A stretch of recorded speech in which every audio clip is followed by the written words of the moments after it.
ma ei tea, kas see info on juba sinuni jõudnud, aga järgmisel kolmapäeval algab üks minu arvates erakordselt väärtuslik ja vähemalt minu enda jaoks ka põnev teekond emotsioonide ja suhete maailma.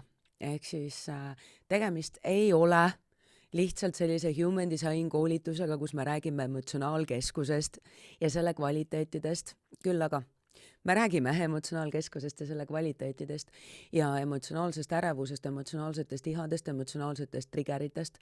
Me räägime automaatsetest emotsionaalsetest reaktsioonidest, me räägime sellest, kuidas võib-olla sina ebateadlikult võid mõjutada enda emotsionaalse seisundiga keskkonda ja seeläbi tuua keskkonda ka mingisuguse emotsionaalse ärevuse, emotsionaalse hirmu, võib-olla mingisuguse raskuse, valu, kannatused, kuidas sina õigemini sinu emotsioonid võivad väga tugevalt varjutada seda, kuidas sa tajud teiste inimeste tegusid, sõnu, tegelikkust, nende kavatsusi.